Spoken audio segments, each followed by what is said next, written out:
你估下而家嘅歐門仲係咪你印象中嗰個金碧輝煌、紙醉金迷嘅不夜城？如果你仲係咁滯，咁你就大錯特錯啦。2026年初嘅今日，歐門正經歷緊一場前所未有，甚至可以用血流成河嚟形容嘅大清洗。你可能聽過英皇執笠，見到有聲廠全線崩盤，但你未必知道呢，背後隱藏住一個涉及1600億港幣巨賽嘅心運。今日我就同大家一齊拆解，點解連楊受成、洗米娃呢啲成功呼風喚雨嘅神話都會一一玩滅清，甚至連最強大嘅隊王家族都救唔返呢個局。以前我哋去澳門，行入新口岸或者皇朝區，周街都係名車，周圍都係特模仔特名片。但你睇下2026年嘅今日，行入英皇燃料酒店，嗰種冷清係會令你由腳底看到上頭頂。英皇執笠唔單止係一間酒店或者一個隊長嘅消失，佢標誌住一個時代嘅終結。楊受成係邊個？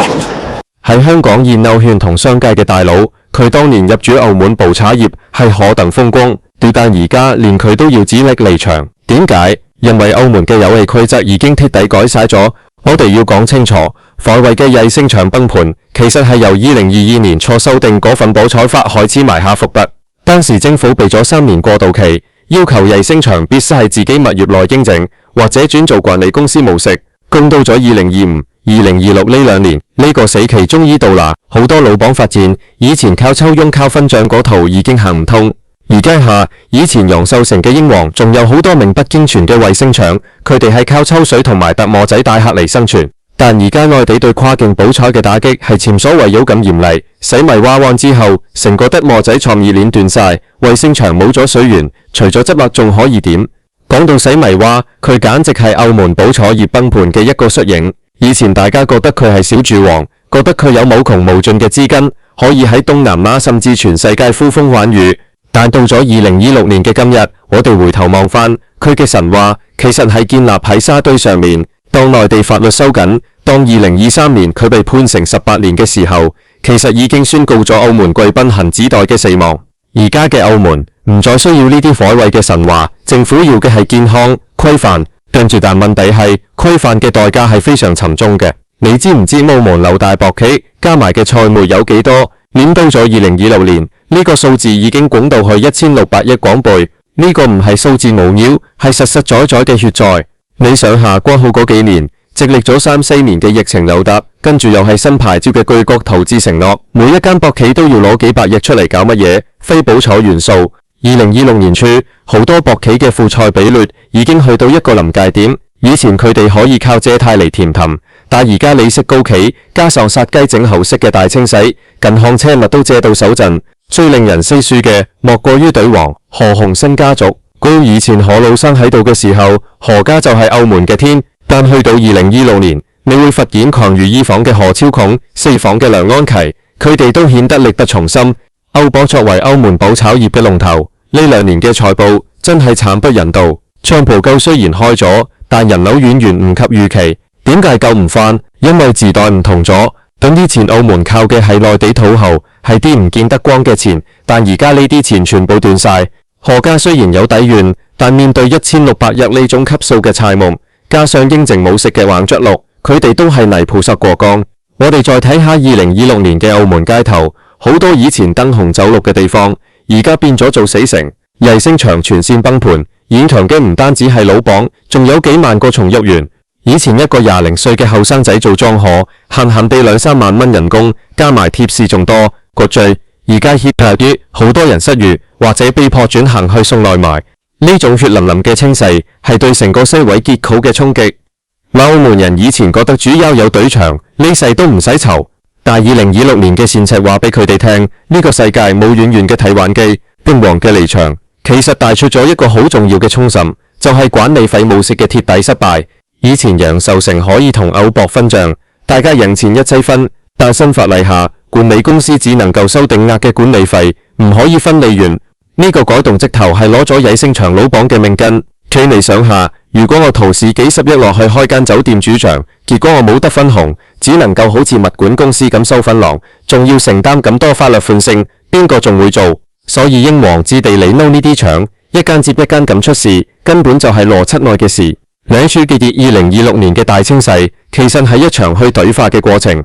北京嘅意圖好明顯，澳門唔可以再單靠賭博，唔可以再成為資本流出嘅漏洞。但係呢個轉型期真係好痛苦，1600億嘅巨財就閃拳喺澳門頭上嘅一把利劍。對，你話要搞非補彩、搞演唱會、搞展店，但係呢啲嘢係要時間培養嘅，而且利潤率同賭博相比，簡直係天同地。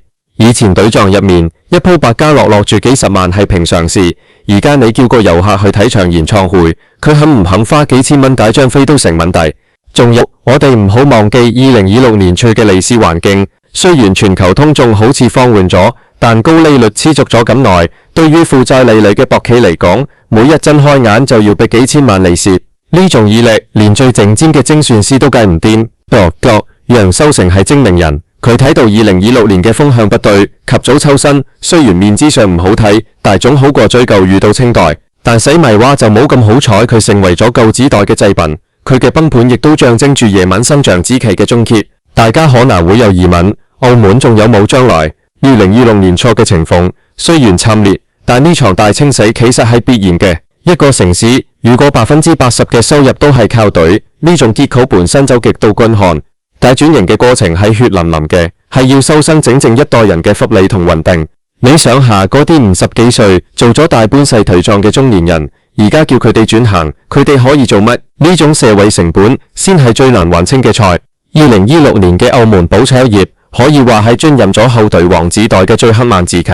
年幾前我哋講緊嘅係發財夢，而家講緊嘅係點樣生存。何超瓊佢哋雖然努力想將美高梅同澳博推向國際化，但現實係殘酷嘅。東南亞、日本、泰國嘅賭場紛紛起步，分薄咗客源。